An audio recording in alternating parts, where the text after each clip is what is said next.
Friends కొండ జీడి పిక్కలు అన్నమాట. చాలా టేస్ట్ ఉంటుంది. మా గిరిజన ప్రాంతంలో అయితే చాలా ఎక్కువే ఉంటుంది. దీన్ని మనం పచ్చిగా తినచ్చు అండ్ కాల్చుకొని కూడా తినచ్చు. చాలా బాగుంటుంది. అల్లుని అయితే గిడ్డల్ని వేరు చేసి అయితే మనం ఎండేసి కూడా తినవచ్చు. చాలా టేస్ట్ ఉంటుంది. ఈ జీడి పిక్కలు అయితే ఎక్కువ కొండ ప్రాంతాల్లో దొరుకుతూ ఉంటుంది. పిక్కలు అయితే ఎక్కువ మనము వాహనాలకైతే డిష్ రూపంలో అయితే వాడతాం. ఇది ఎక్కువ అనమాట మన గిరిజన ప్రాంతాల్లోనే దొరుకుతూ ఉంటుంది. మా మాయ అయితే చెట్టు పైన ఎక్కాడు. కొండ జీడి పిక్క చెట్టు చీడిపళ్ళు చివరిలో ఉంటది కదా, అందుకే కొమ్మలు ఎరిగిపోతే అనేసి ఒక చిన్న కర్ర ముక్కతో అయితే తీయడం జరుగుతుంది. ఫ్రెండ్స్ చూడండి, నా వెనుక మాయ అయితే చెట్టు పైన ఉండి కింద దిగేసి చిన్న కర్రతో అయితే జీడి పిక్కని లాగుతున్నాడు. సగం ఏరేసారు మాయ కదా, కొమ్మలు ఎరిగిపోయింది. అది చాలా మంది ఏరేసారు. ఇది కొమ్మలు లాగేశారు మొత్తానికి. కొమ్మలు ఇరిసేసారు. ఇది ఇక్కడ పండు అల్ల అక్కడ తెస్తావా కిందది.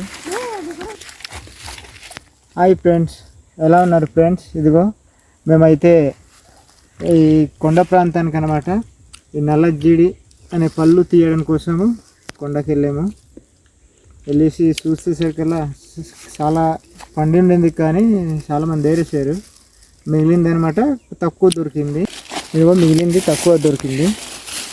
కానీ ఇది తీసుకెళ్ళి ఏం చేస్తామంటే పూసల్లాగా గుచ్చేస్తామన్నమాట కర్ర పుల్లలకి. ఇలాంటి కర్ర పుల్లలకి ఇలాంటి దానికి పూసల్లా గుచ్చేసి దీన్ని బాగా ఎండవేస్తాము. ఎండకు ఆరేసిన తర్వాత ఎండిపోయిన తర్వాత తీసి తింటాం అనమాట. చాలా టేస్ట్గా ఉంటుంది, తీయగా ఉంటుంది. సేమ్ చక్కెరలా అంత టేస్ట్గా వస్తుంది అనమాట. ఇలా గుచ్చేసుకోవాలి, దీన్ని ఆరవేసుకోవాలి. ఈ పిక్కేమో వచ్చేసి మనకి కాళ్ళు అయితే పగిలి ఉంటుంది కదండి, కిందకి మట్టు పాదాలు, ఇలాంటి పాదాల దగ్గర రాసుకోవచ్చు. దీన్ని జీడి అనమాట లోన్. అది చేతులకి అయితే ఇటైతే ఎక్కడైనా రాసుకొనిందంటే చాలా పుండ్లు అయిపోద్ది అనమాట, చాలా డేంజర్. మళ్ళీ దీన్ని కళ్ళు చెట్లు కూడా ఉపయోగిస్తారండి, ఎందుకంటే ఎక్కువ కళ్ళు అవ్వడం కోసం గేరకు రాస్తారు. అది కాకుండా మళ్ళీ ఇది దిష్టి కోసం వాడబడతారు చాలామంది. ఇప్పుడు గుమ్మానికి కానీ ఎక్కడ షాపుల్లో కానీ వాడతారనమాట. అది కాకుండా మళ్ళీ బళ్ళకు కూడా దీన్ని పూసలా గుచ్చేసి వాడుకుంటారు దిష్టి కోసము. ఇది ఎక్కువ ట్రైబల్ ప్రాంతాలకి అనమాట ఇలాంటి నల్ల జీడి దొరుకుతాయి అన్నమాట.